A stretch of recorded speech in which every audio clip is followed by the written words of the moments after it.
Is your Social Security check safe this August?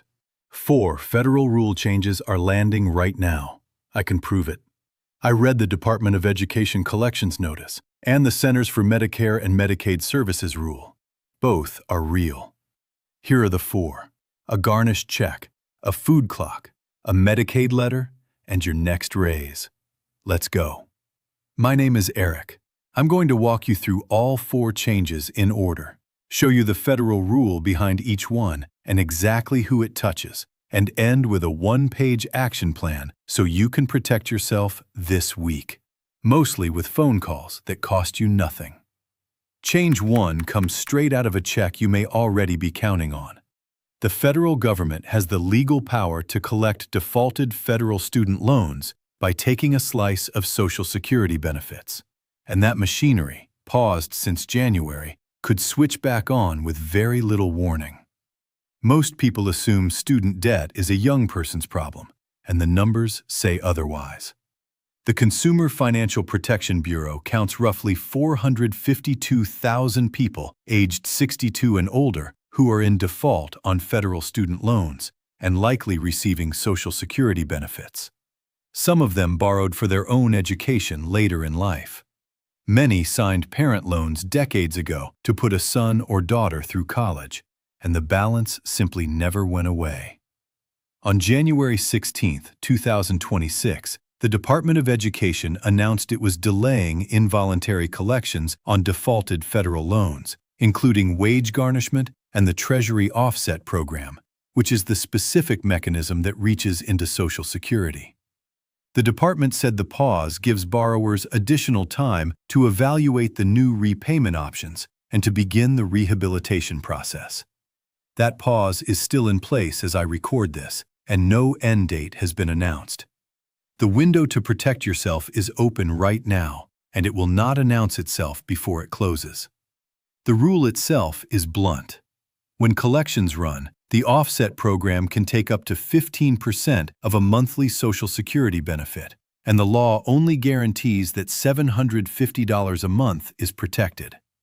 The Consumer Bureau points out in writing that the $750 floor was set back in 1996 and has never been adjusted for inflation, so the protection buys far less today than it did 30 years ago.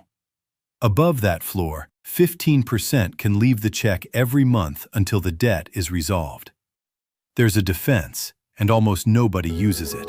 A financial hardship exemption, requested through the loan servicer, can stop or shrink the offset for people who can't cover basic living costs after the cut. The Bureau's analysis found that 82% of Social Security beneficiaries with student loans in default report expenses that already equal or exceed their income, which is precisely the squeeze the hardship exemption exists for.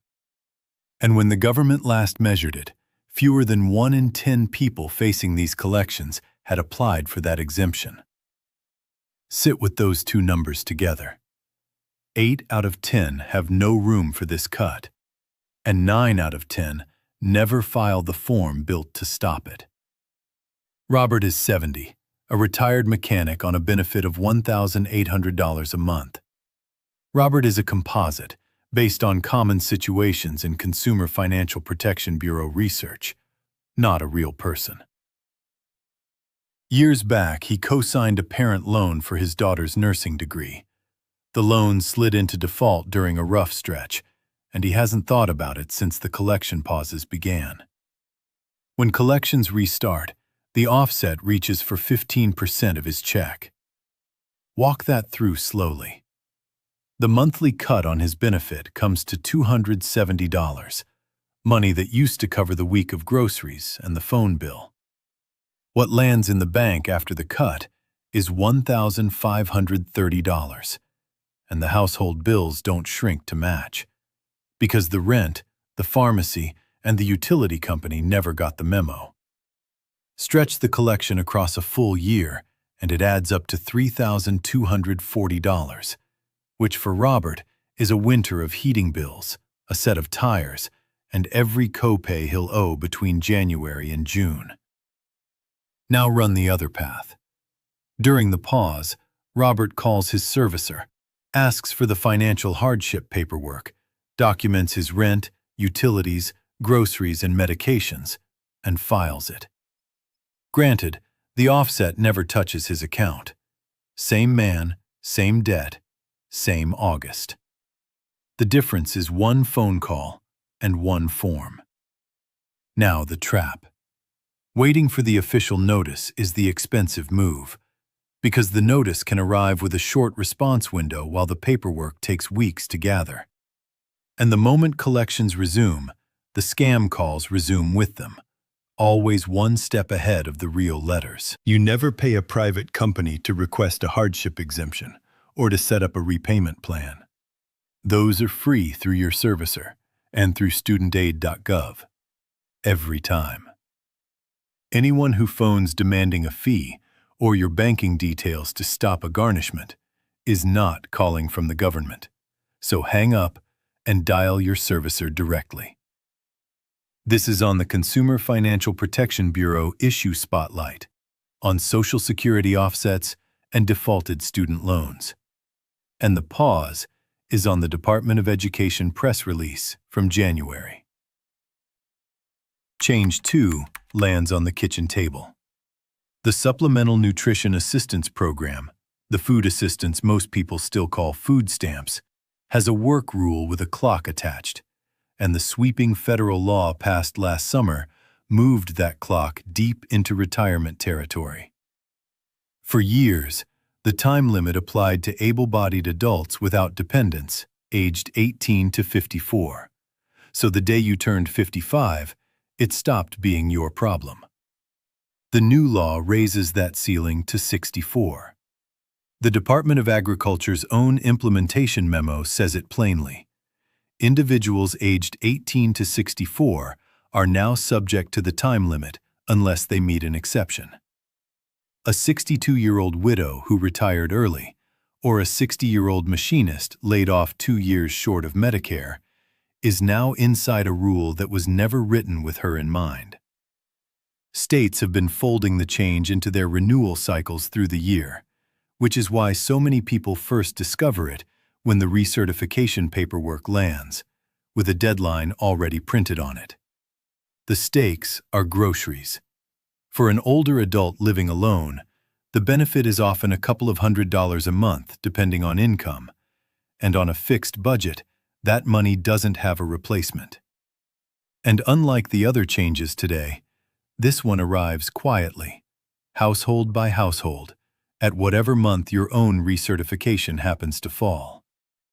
Hold on to the two numbers that run this rule: 80 hours and 3 months. To stay outside the clock, a person covered by the rule needs at least 80 hours a month of work, a qualifying work program, a combination of the two, or assigned workfare hours.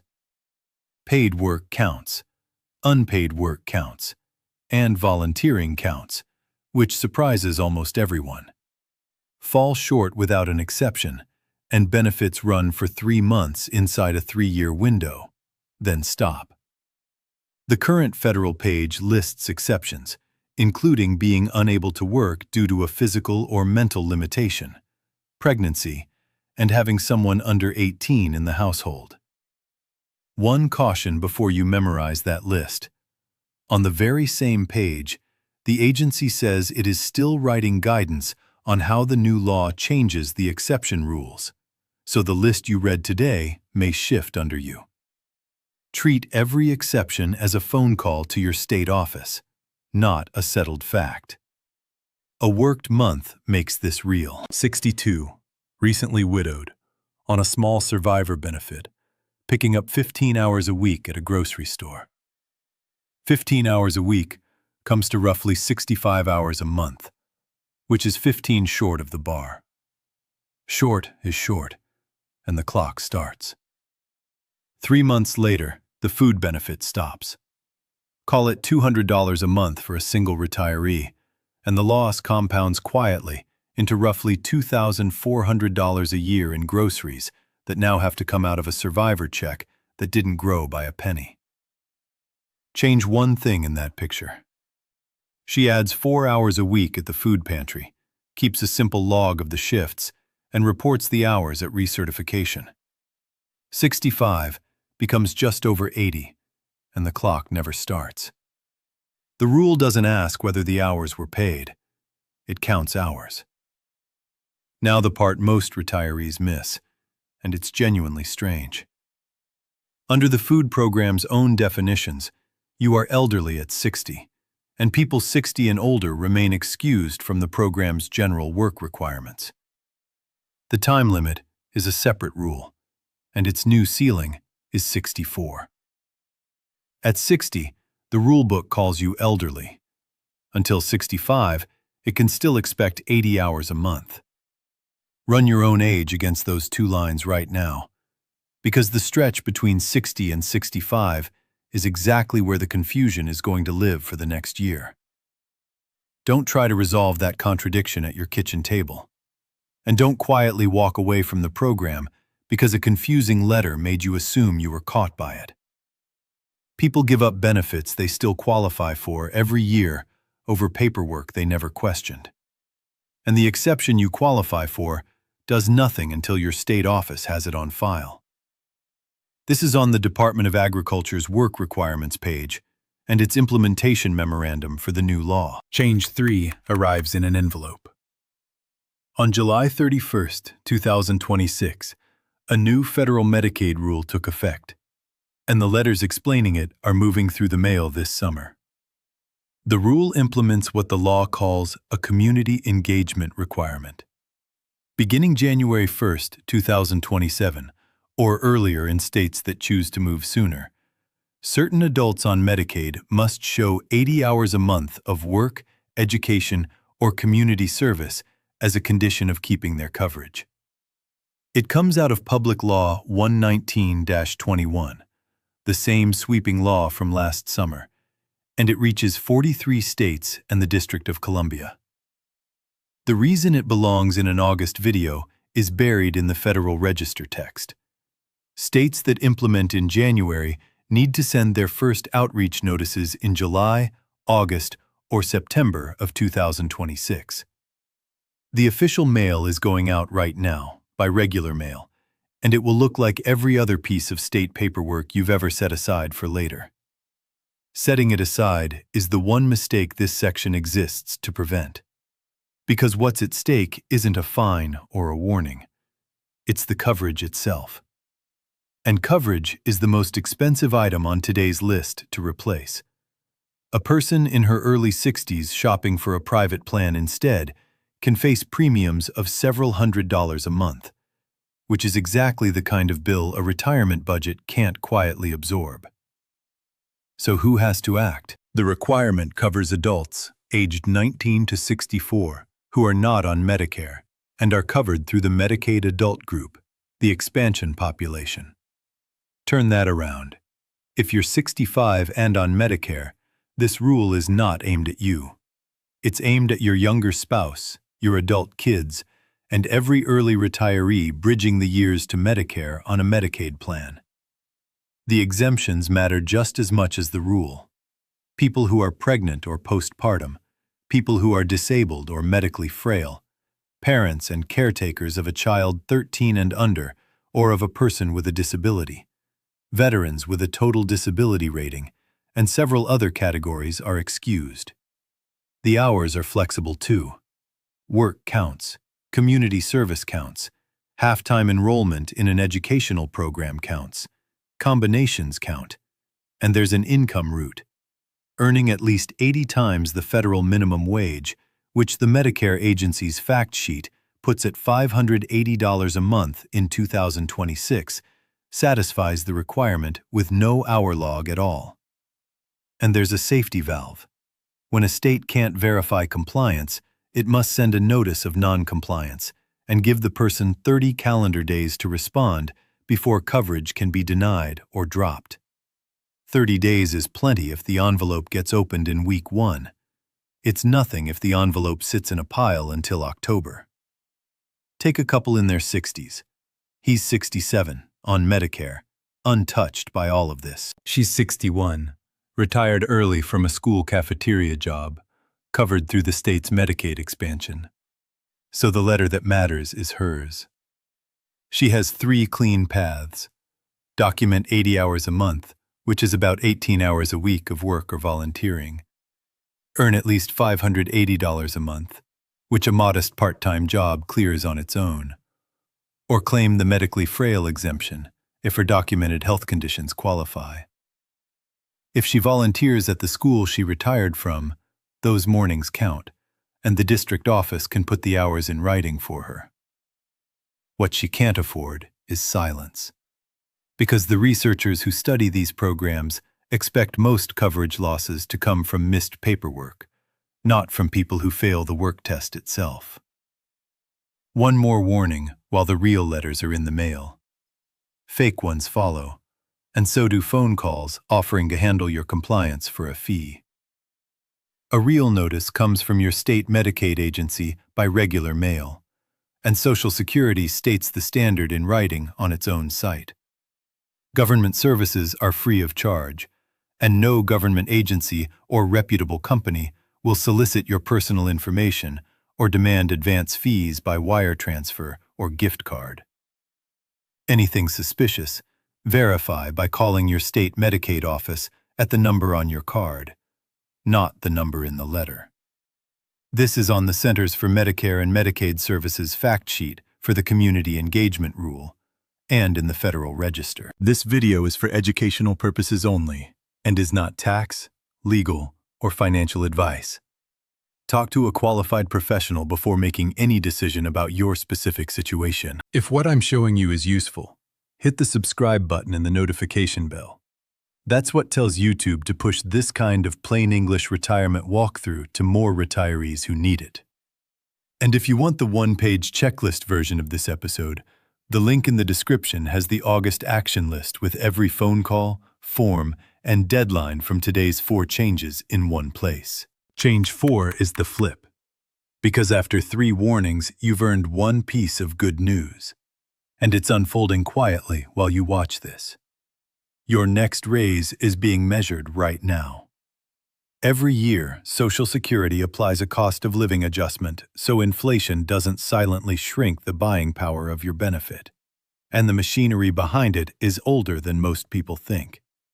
Congress built automatic adjustments into the program in the early 70s. They began running in 1975. And before that, your benefit only grew when Congress passed a special law to raise it. The formula is public and mechanical. The adjustment is based on the increase in the Consumer Price Index for urban wage earners and clerical workers. Measured from the 3rd quarter of the last year, an adjustment was determined to the 3rd quarter of the current year. The 3rd quarter means July, August, and September. In plain English, the grocery prices, gas prices, and rent numbers being recorded this month are the raw material of the raise that lands in your January check. For the current year, that formula produced an increase of 2.8% for roughly 75 million Americans. And the next one is being computed from the receipts you're paying this week. The timeline from here runs on rails. The measuring window closes at the end of September. The announcement follows in the fall once the September numbers are in. And the official notice with your personal new amount becomes available in late November, online in the message center of a My Social Security account for most beneficiaries, with the new amount payable in January. Independent forecasts for the next adjustment currently hover around 3%, and none of it is official until the announcement. So treat every confident prediction you see between now and October as a guess.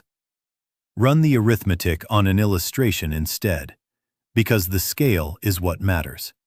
And take it in steps.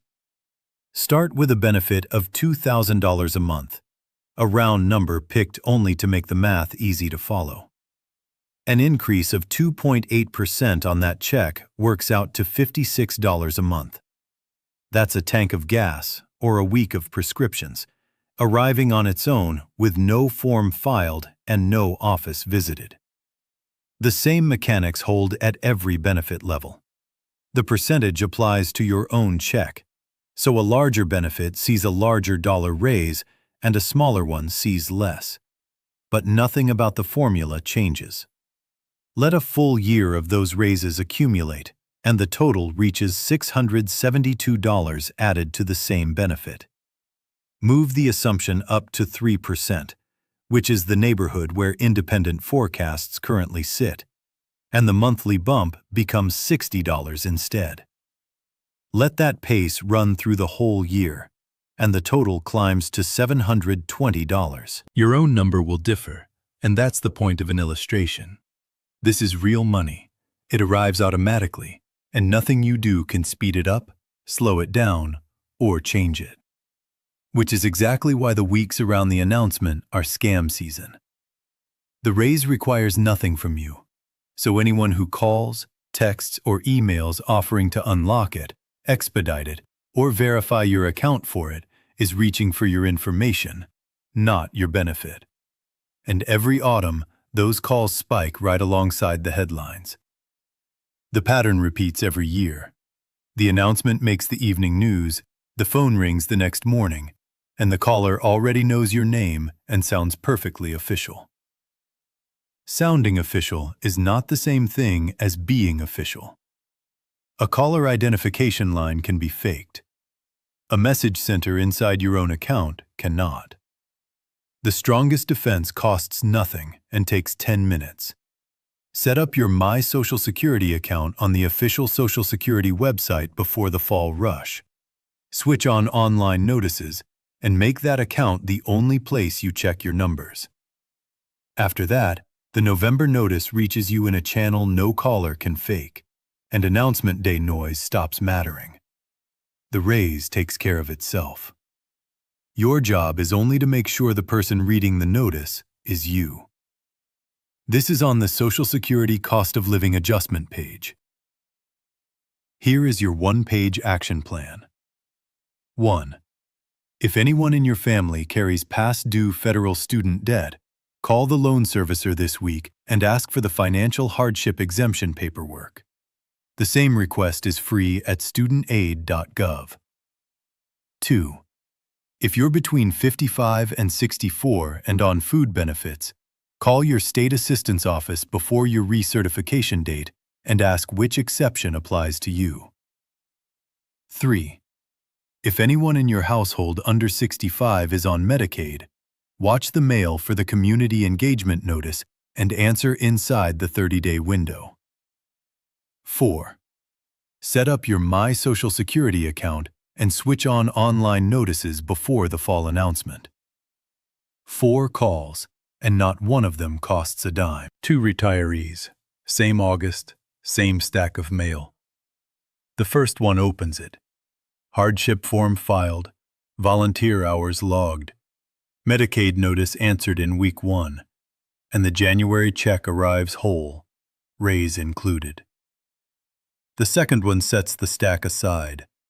15% leaves the check, the groceries stop after 3 months, and the coverage lapses over an unanswered letter. Next time, I'm covering the property tax and rent rebates most seniors never file for, the money sitting in state treasuries. Has one of these letters already landed in your mailbox? Tell me yes or no in the comments.